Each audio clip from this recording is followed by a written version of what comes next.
Hello, everyone. Welcome to The Gift of Giving. My name is Stephen Murray, and I'm the host. This is the program for those of you who are tuning in for the first time. We focus on foundations, nonprofits, and 501c3s based right here in the state of Nevada.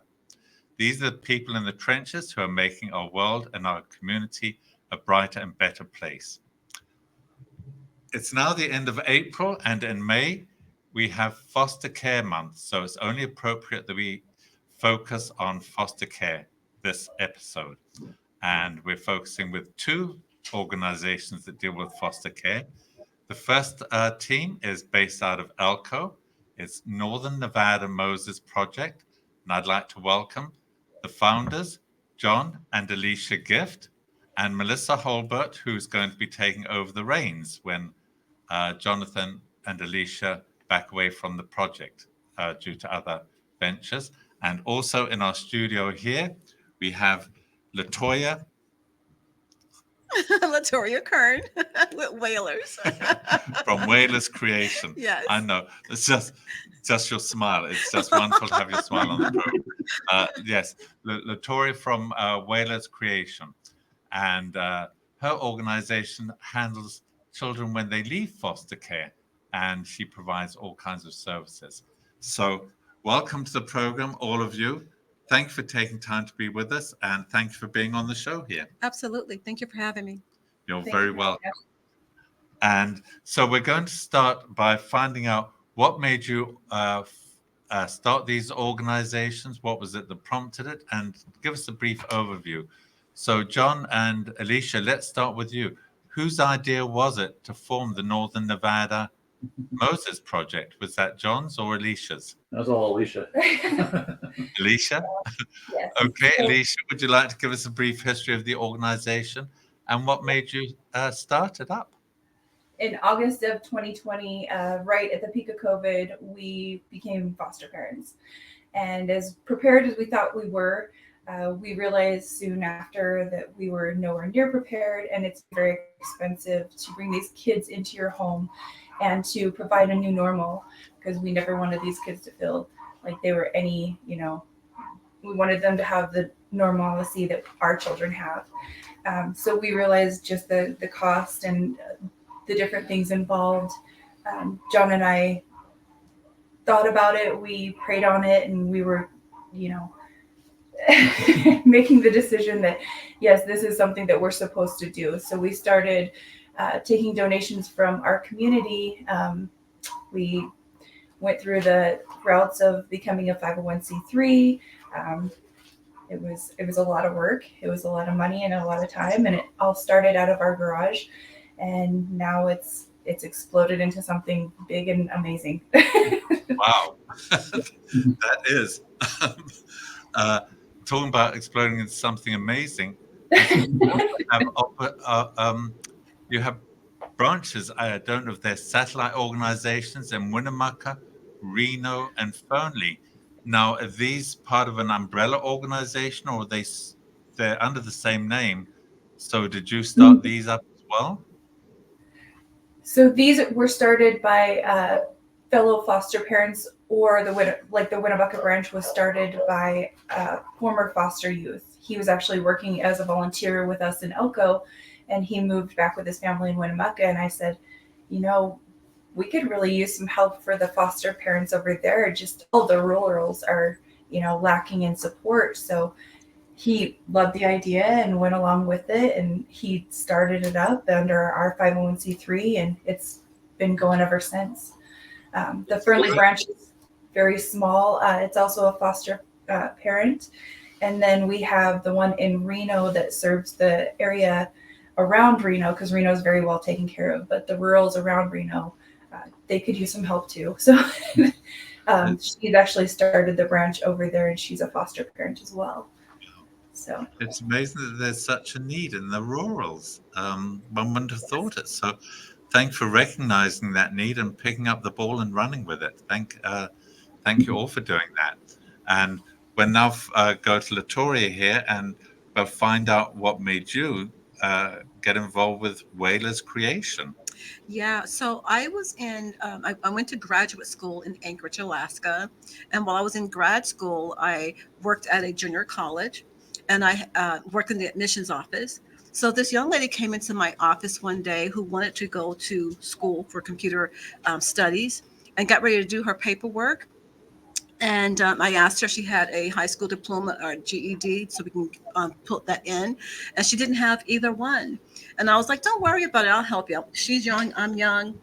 And so I started working with her. I became her mentor, started working with her and to get her ready to take her GED so she can get into college. Mhm. Um, and as time passes on, we're getting, to know each other more and more and more. And she starts revealing to me a little bit more about her life. And I found out that she was a formal foster, she was a current foster youth who ran away from her foster home for being abused. And she was living on the streets in Anchorage, Alaska. And I had never heard of a young person living on the streets before. She was the first person I met as a young person living on the streets. And she's like, don't worry about it. It's other kids like me that live also. We live in a bus depot, like the Greyhound bus depot.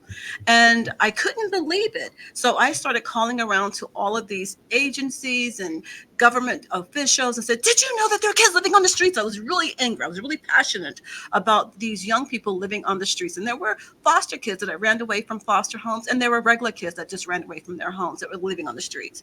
And because I draw so much attention to them living on the streets, I ended up writing a paper about it. I was in grad school, so I did a paper about them. And we created a nonprofit organization in Anchorage, Alaska that was called CRYS, CRYS. And it stood for Community Referral and Youth Services. And all we did was connect kids with services in the community. We started helping get kids off the streets. And from that young lady walking into my office 25 years ago until today, I have never stopped advocating and fighting for the rights of kids in care. Wow. Well, I tell you what, you're all wonderful ambassadors for the foster care community. That's for sure. Certainly, in the month of May, you're truly carrying the banner for these foster care children. We'd like to focus the rest of this first section on Northern Nevada Moses Project because you have all kinds of services. And I'd like to talk to you about some of these services that you offer. First of all, Alicia, you have a foster boutique. Uh, Yes. could you tell us a little bit about the foster boutique, please? So the foster boutique is where caseworkers can bring children in to shop. Their guardians can bring the children in to shop, or we can just pull clothing, shoes, and necessities for the children as they're requested. It's all free of charge. It's all donation based, and it's a pretty fantastic thing. It was a dream, and it just kept on kept on going. So. Jeepers. Yeah. And you get everything's donated in your boutique? Yes. Yep. So And is that everything. from individuals or from corporations? So we have individual donors and then we have corporate sponsors as well. They're all just local sponsors at this time. We are going to be getting into the larger sponsors and starting to write federal grants. We're just pretty new. Our federal 501c3 actually came through in March of 2021 was their official. So yeah, we're still pretty new. Well, you're still doing yeoman work up there. And Yeah. Melissa, they have community clothing events. Could you explain to our viewers what the community clothing events are? Yes, sir. So in the process of accepting donations, we request new and gently used, but we receive everything here and there and in between. So we only want to give the best of the best to these foster kids and their families. So things that are still in decent to fair condition, we set aside and we put on community clothing events every 2 to 3 months approximately. And we put all of that back out into the community for free. We set up for 2 days. We bring all of the leftover stuff and we notify the community and let them know, hey, anyone and everyone is welcome. If you are in need, you can come down and shop for your family, for your friends, for yourself. And it all goes back into the community for free as well. Wow. What an amazing program. Who came up with that idea?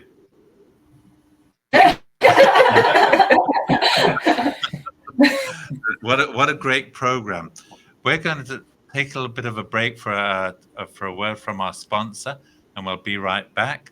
And I hope those people who are tuning in, if you're a small business looking for a little business loan to help you with cash flow problems, please listen to this message from Pacific Coast Capital. We'll be right back. Introducing Pacific Coast Capital, your partner in finance. We provide financing for your business. Speed, flexibility, and creativity are the foundation of our service. We'll help you navigate through change and opportunities. Our 90-plus years of experience ensures quick turnaround on loan decisions. Ride the wave to prosperity with us. Ready for new funding? Visit our website today at pacificcoastcap.com. Pantry roads take me home to the place where I belong, West Virginia, Mountain Mama. Comes a triple yodel. Adi-yodel-ay, da-leo, da-leo, oh-oh-wee.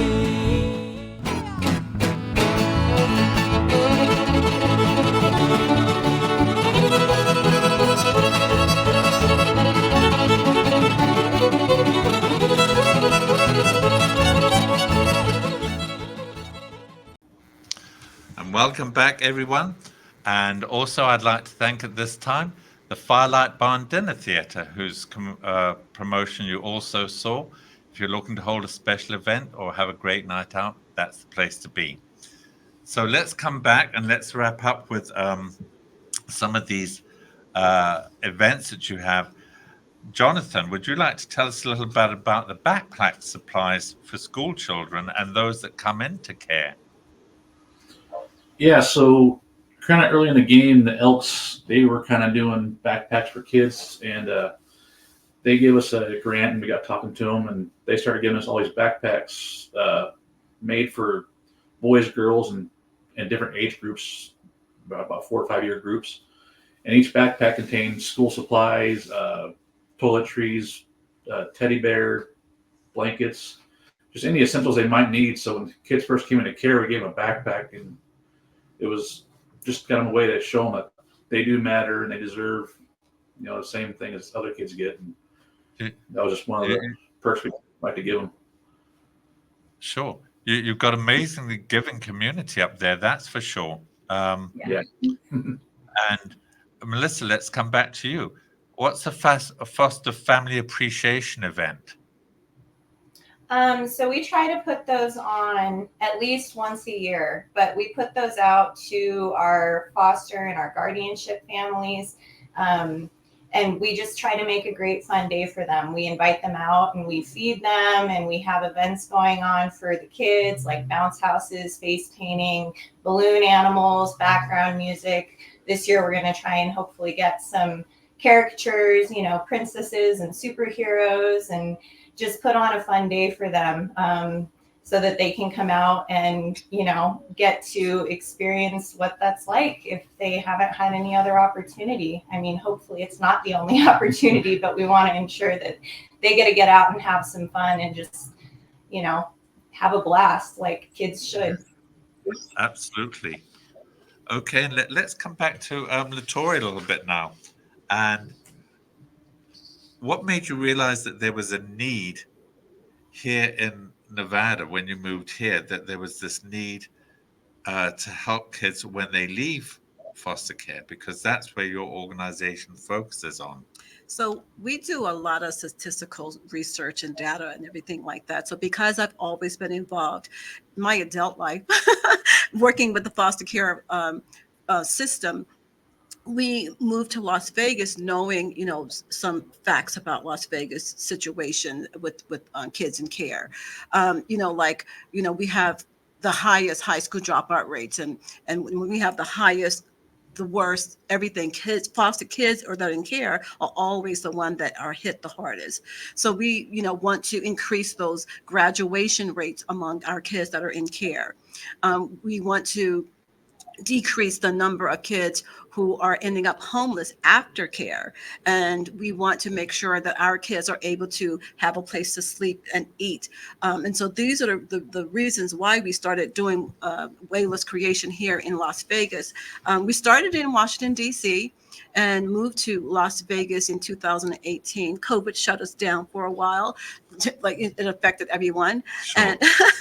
And in 2023, we decided to not only provide the job skills training, the housing, and food for kids, but to help them on long term. So we don't put a time limit on the services that we provide for kids aging out of care. So we like working with kids that are preparing to age out of care, because people have a tendency to want to work with younger kids because they think it's easier.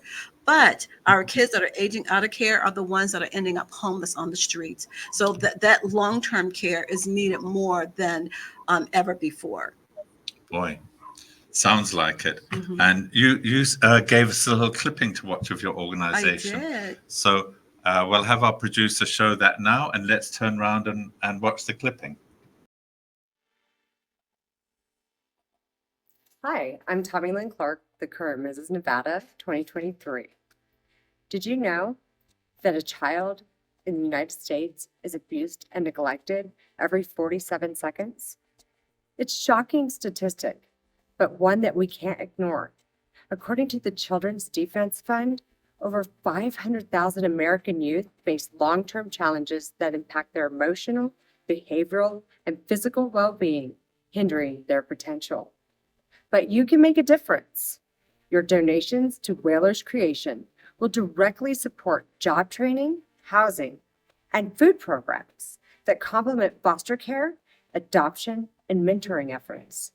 Through our culinary arts, performance arts, digital marketing courses, and media academics, we empower at-risk youth and strengthen our communities.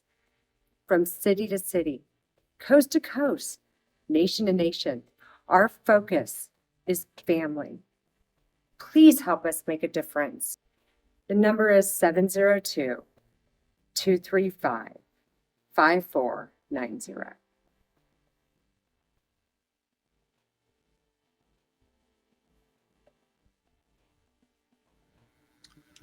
Wow, that's an amazing clipping that you put together, Latoria. You mentioned there about life skills and also mentoring. Would you like to elaborate on what life skills and mentoring you actually provide? Oh my goodness, yes. So with our job skills training program, it is for youth 14 to 24 years old. It's important that we connect kids with careers that they're interested in. So even if we teach performing arts, media arts, and culinary arts. We have a radio station that we operate 24 hours a day. We have a magazine that we publish every month. We have a social media talk show called Conversation. And when we're teaching kids all these different career fields, we may have a young person who may not be interested in any of the arts, but may be interested in dentistry. And so we try to connect our young people with careers that they're interested in. I do the basic training, don't talk on your phone when you're at work. Don't text. Wear your clothes appropriately, dress appropriately, speak, intelligently, speak loud, speak clearly. So it's just a basic job skills training that any employer want a young person to have when they come into the workplace. And when after we match our young people, because they come to me for 3 weeks, and then after my 3 weeks, if they're interested in the performing arts, then that's another 12-week class that they can take. If they're interested in the culinary, we get them certified so that when they leave our training, they're able to go right into the culinary, the food industry and work. Or if they're interested in media jobs, maybe we can refer them to the station here or any station, radio station, TV station, or magazine. Once they leave us, we're ready to connect them with the employers that are working in those areas. And that's our mentoring. So we try to mentor our kids to their career interests. You're both providing you're covering the whole spectrum here of foster care between you. So maybe you can even hook up after this program. I would love to meet with you guys. Absolutely. And let's come back because there are a couple of services on your end that we didn't cover. The emergency pantry. You have an emergency pantry, Alicia. Yes, so our emergency pantry is for children coming in. Most of our guardianship families have made use of this. They don't receive any extra help or stipend to feed these children, and so we've been really trying to meet that need. So it's a small pantry, but they are able to get help no matter what income, because let's just face it, people of all incomes, when you need extra children, it's just really nice to be able to feed them without all that extra strain. For sure, for sure. And finally, John, you have a Christmas for hundreds of children. So would you like to elaborate on what you do for Christmas for these hundreds of children? So we put out giving trees out in the communities, and the public comes out and they pull names, or not names, but just information on kids that need things. They have things they want, things they need, and their favorite things. And they donate them back to us, and we get them out to the families. So they give them to them for Christmas. And this last year, we also did a breakfast with Santa. We got a local business to shut down their whole restaurant, and it was just everybody. It was just reserved specifically for the foster kids. So they all got to come out. They got meet Santa, take pictures. They got breakfast, and just had a good time. Kids got gift cards. They can go out and get what they wanted. Yeah. Okay. Can you mention that restaurant's name? Let's give them a little bit of credit here. It was Muley's Bar and Grill out in Spring Creek. Oh, boy, thank them for giving up their whole venue for these kids. What an amazing gesture. We're going to need to take another sponsorship break, and we'll be right back. And for those of you who are looking for a 401k or businesses trying to have your 401k checked out, please reach out to Joshua Dowden and listen to his message from Lucia Capital Group. At Lucia Capital Group, we've been helping people manage risk and plan for their future through some of the most challenging market conditions. Volatility in the stock market will never go away, so it's really all about your strategy and how you react to it. Our bucket strategy aims to help you manage your financial goals even during the most uncertain times. I'm Joshua Dowden. I've been working with clients here for more than 16 years, and I can help you as well. My office is right here in the heart of Summerlin, just north of Charleston Boulevard. Don't let the stock market determine the quality of your retirement. Call me today for a free consultation. 702-508-6421. That's 702-508-6421.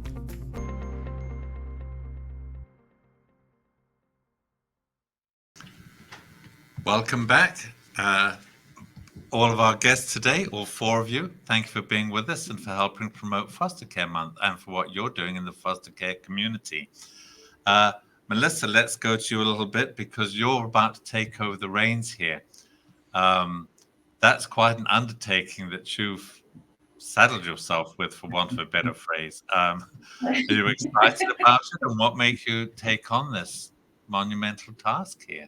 It's a huge operation. It is. I actually got connected with the Gift family back in 2022, a program that my church adopted called Foster the City, which their vision is to help wrap foster families with support and serve them in practical needs and just come alongside them in whatever that may look like.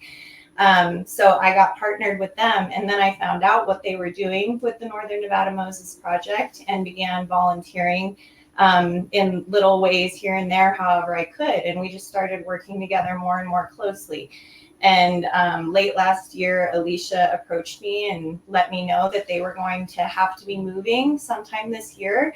And it was important to her that this get handed off and passed off well to someone that she knew would have the same heart to serve the community and children that they have. And that's where I'm at. I'm humbled and I'm honored, and not gonna lie, I'm a little bit intimidated, but I know that God will provide. This has been a dream, and things have always fallen into place. And we have an incredibly gracious community.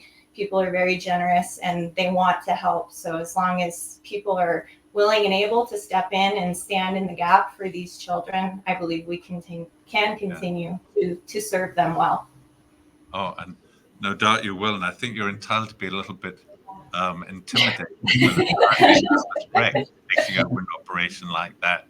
Do you have any plans to expand the operation, or you're not going to mess with something that's a good? Well, you know, we have an existing board and a wonderful team. And as of right now, I'm just focused on learning as much as I can from them and from Alicia and John while they are still here. And my goal is to continue to serve these children and our community at the same level that they have been.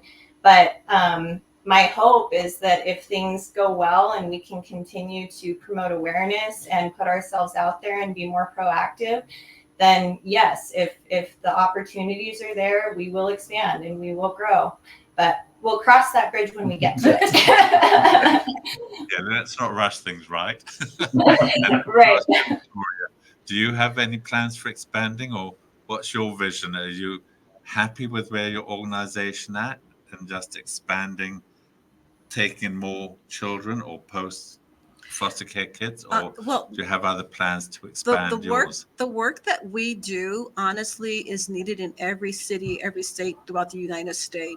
So we could easily travel to one state to the other. We moved here from DC, and we have a little bit of an arm in DC, and so it's easily being bi-coastal. Our slogan is from city to city, coast to coast, and nation to nation. Our focus is family, foster, adopt, mentor, investing in lives of youth. So yes, I would love to be city to city, nation to nation, city to city, coast to coast, and nation to nation. That is definitely my plans. Oh, cool. Okay, well, just before we wrap up, I'd like to ask, what volunteer opportunities are there within your organization? Because in most organizations, volunteers are the backbone.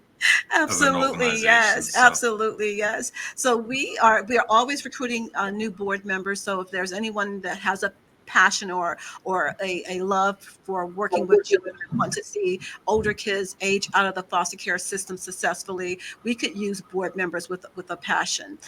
There's always opportunities to come in and serve and work at our events. We just had a youth hire event 2 weeks ago, and putting on an event, working the background, working behind the scenes to organize and talk to vendors and have people to be a part of the work that we're doing is the hard work. So there's opportunities to come and teach. There's opportunity to come and be a mentor. So there's plenty of opportunities to come and work with our organization, and we're looking forward to anyone that has a heart to join us. There you go.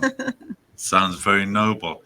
And it already sounds like you have a wonderful network of volunteers up there in Elko. But are you still looking for volunteers as well? Yes, absolutely. I'm also looking for volunteers. Okay. Well, we're just about at the end of our program. So first of all, I'd like to thank you all for coming on the program. Absolutely. Loria, Melissa, Alicia, and John, thank you for being with us today and for everything you're doing for the foster care families here in the state of Nevada, and for what you're doing to help promote Foster Care Month as well. Thank you all for being with us today. Thank you for having us. Yeah. You're very, very welcome. And I'd also at this time like to thank our show's producer, John Stiles, and station owner of WWDBTV, and for allowing me to host this program, The Gift of Giving. I'd also like to thank our show sponsors, Pacific Coast Capital, the Firelight Barn Dinner Theatre, and Lucia Capital Group, and our final sponsor, RJ Champion, who's been my business partner for the last 26 years, and whose message you'll be hearing right at the end of this program. And finally, I'd like to thank you, the viewer, for tuning in. I hope you've enjoyed this program, and I hope you'll consider supporting these organizations of foster care and being aware of Foster Care Month. If you have any questions or comments, please reach out to me at Stephen@LasVegas.com. Oh, Stephen at thegiftofgiving.vegas. Sorry about that. And and I hope you'll join us again. And just before we go, I'd like you to quickly give your information, contact information, your phone number, and website address. Our Latoria? phone number is 702 235 5490. That's 702-235-5490. And our email address or website is whalers-creation.us. Okay. And Northern Nevada Moses Project, would you like to give out your phone number and website address? Our phone number is 775-389-7284. 775-389-7284. Our website is www.nnmosesproject.org. And our email address is nnmosesproject@gmail.com. And if people go to the website address, as I have, they will also find the phone numbers for the Winnemucca branch, the Fernley branch, and the Reno branch. So thank you once again. And thank you, viewers. Hope you'll tune in next week for another episode of The Gift of Giving. In the meantime, stay safe, be kind to one another, and have a great week. Bye for now. Mr. R.J. Champion is proud to sponsor WWDB-TV's series, The Gift of Giving, and wishes the program much success. Congratulations and gratitude to the featured guests and the organizations they represent. Our community is well served by your tireless efforts to make Nevada a better state for all its residents.